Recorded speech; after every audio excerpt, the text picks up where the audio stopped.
And just like that, it's a new day. And look, crossmember's gone. But we've discovered a problem. And I honestly don't know how I didn't see this before taking this frame section apart. But you may see it already. You see it? This is quite twisted. So, first, we're going to have to figure out how to straighten this out. And then we're going to have to fabricate a new foot for that side. So, things always tend to escalate.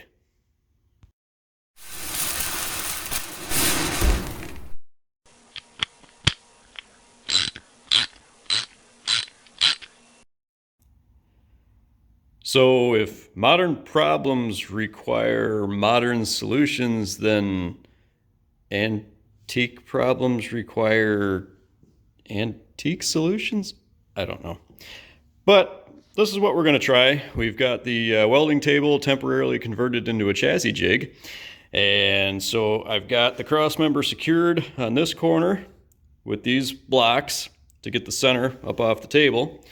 And then I've got the back corner, which is low, supported on those steel blocks. And then this corner is free floating, and we're going to attempt to pull it down straight. Well, it'll actually have to go past straight for the memory, because you have memory in the material, so you got to go past the memory. So when it comes back, it springs into the flat position that you want. So anyway, that's what we're going to try. So I'll set up the GoPro to see if we can record some calamity for your entertainment value, and hopefully it goes well.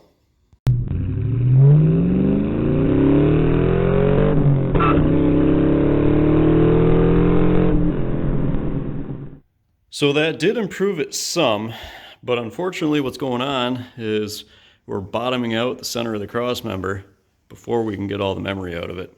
So we may have to shim this up even higher, which is going to be a problem with the stroke of that clamp in order to get this up high enough to get the twist out of it. But we'll have to think on this for a minute and see how we can fixture it. Well, after some deliberating and reassessing the situation, this is what we've come up with. There was never any physical evidence that I had anything to do with that exceptional piece of work. You know, sometimes you just got to think outside the box. Don't hurt yourselves, but don't be bound by anything either. Sometimes you got to come up with some creative solutions to solve problems. So this way, there was no limitation except the floor allowed us to put a good amount of flex into it, get it straightened right out, and it actually, well, I can't pull that off there because I was holding the crowbar up. All right, got the bracket off so we can get a good line of sight down this thing now, and I dare say that looks perfect. Good enough for what we're doing with it. All right, let's get this thing off the bench and start fabricating that new foot for it. All right, so we got this set back up on our little makeshift fixture here, and it looks a lot more proper now. We got airspace under that leg that's missing. And so I started taking some measurements for material thickness and see what I've got, in my inventory down here for some random material. And I got thinking, we're not using this. Why not just hack a chunk off of there? It's even got holes in it already. I think we're going to do that.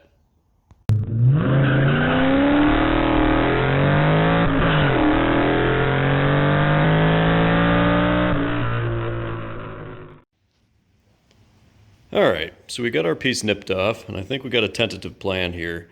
What we're going to do is we're going to come in and we're going to clean up the bottom of this section here that looks like it's been torch cut off. Get that so it's nice and flat and up a little bit. That'll leave us room to put a bead of weld across the front. Then we'll come around and we'll weld the profile of the back to the back side of this cross member, and then we will put a plug weld in the center. There is a rivet hole remaining there. We'll use that for a plug weld. Anytime that you can avoid having two members with only a butt weld, you should avoid it. So this gives us the opportunity to get this in here real nice and sturdy, and it shouldn't go anywhere.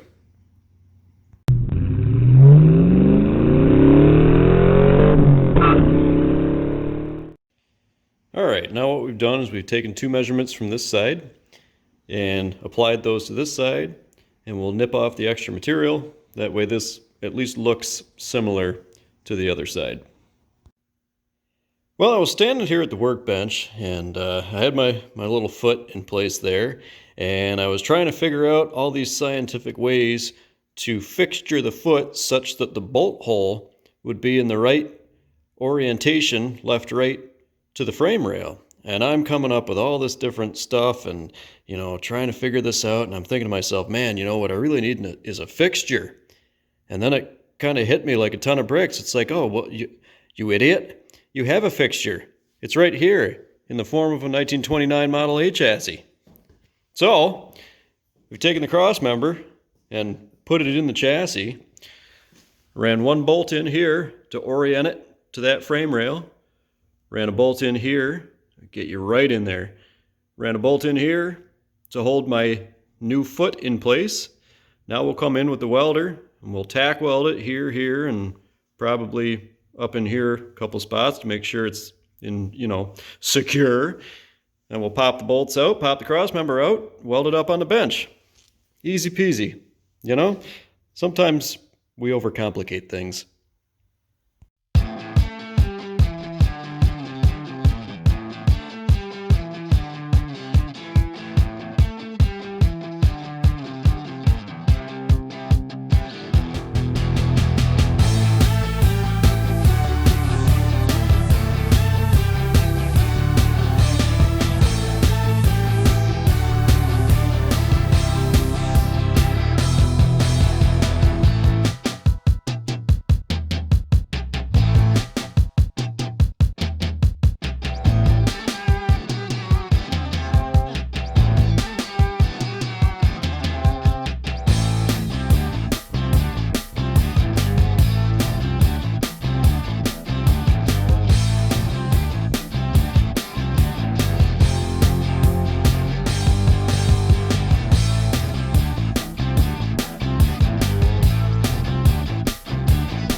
All right, well, I think we're going to consider that good enough.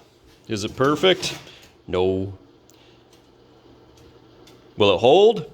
Yep. Is it blatantly obvious? Nah, not really. Once that gets a good layer of rust over it, oh yeah, nobody's ever going to know. It'll be our little secret. Let's get this thing slammed in the car. Permanently this time. All right, we got the cross member sitting in here. Got, about 6 bolts just stuck in it. I am going to run up to the farm shop and see if I can find some 5/16/18 bolts that are nice and rusty. That way they blend in. And while we were at it, we got this rear motor mount fixed up, so no more cracking that. Ground the weld back, and then switch to a smoother wheel, and then switch to a wire rope wheel to kind of dimple it a little bit, make it blend in so it doesn't look like it's been repaired. So that should patina up nice, easy for you to say. And I think that's a wrap for tonight. We're gonna call it a day. Like I said, I'll get up in the morning and run up to the farm and see if I can find some hardware for that. We'll get this thing all bolted in, good to go, and then the next step will probably be rebuilding that front leaf spring so that we can put the front axle back in it permanently. The next day. Alright guys, well, we've pillaged the farm shop, and I've pawed through my bin of assorted hardware. Every shop has this, am I right? Yeah. And I've pillaged through it, found a whole bunch of stuff that looks like it might work.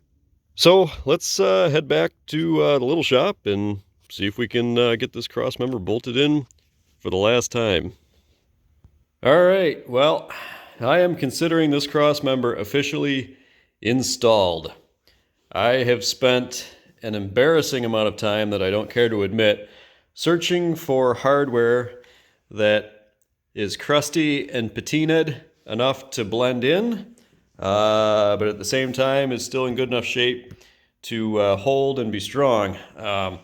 Unfortunately, I didn't have anything for the hot rivets in the side. They were 1/4 inch, and I contemplated drilling them out to 5/16, but what I ended up doing was opting for a 1/4 20 button head with a locking flange nut on the other side. These were black oxide coated, and then I took the wire wheel and took the black oxide coating off, and I think when these patina out, they're going to blend in with this frame rail really nicely, and they'll kind of look like the factory rivets that were in there before. In case you haven't figured it out by now, kind of what I'm going for here is to have this thing look like it was just dragged out of the field, but yet runs and functions. That's the look I'm going for. So I don't want anything to be shiny on this at all. I don't want any new bolts. I don't want it to look like it's been worked on at all. So I think next we're going to dive into this front leaf spring. As I stated in the previous video, it's got some rust jacking going on between the springs. So we got to get this center bolt out. I did try to put a wrench on there to see if it would let loose, and of course it won't. So we're going to have to put a little bit of heat on it because I would like to save this center bolt and reuse it if possible. So we're going to get the old oxyacetylene torches out and warm this up a bit, trying to be careful not to hurt the mainspring, and see if we can get it apart. Now, when you're doing torch work, you want to make sure that you prop your leaf spring up with something flammable, just for extra safety.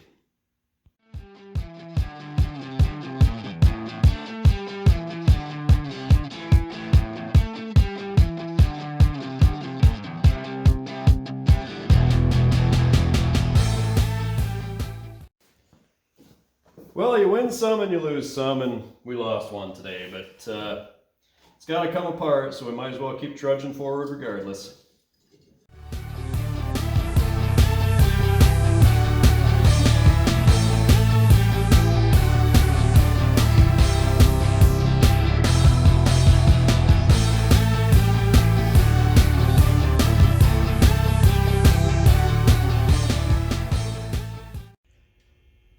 All right, well, now that we got that spring broken down, and unfortunate about the center bolt, but we're going to take the pack that came out of the Doodlebug and look at the difference. I mean, this one was not great. Look at the carnage on this one. I mean, the corrosion is just incredible. But we're going to try to get this one apart, maybe save the center bolt. I'm not optimistic, but I would like to rob maybe one of these short top springs out to replace the one that was broken on this one. So let's see if we can get this one apart now.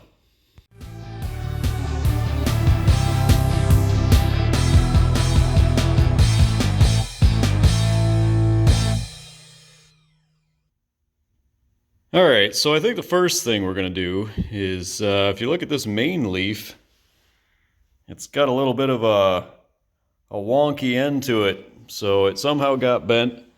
The other end is perfectly fine. So I've got some 6x6s set up in the 1920 mechanical press over here. So we're going to take the main leaf and position these 6x6s in the sweet spot where we want to take that bend out of it. And we'll see if we can straighten this up a little bit.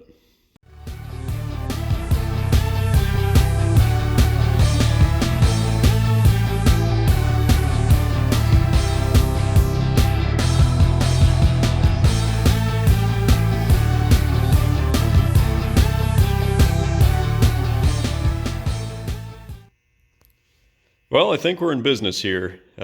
We took out these two wonky leaves that I really don't think belong in this pack. I think it was someone's fix from eons ago. Robbed 2 springs out of the old pack.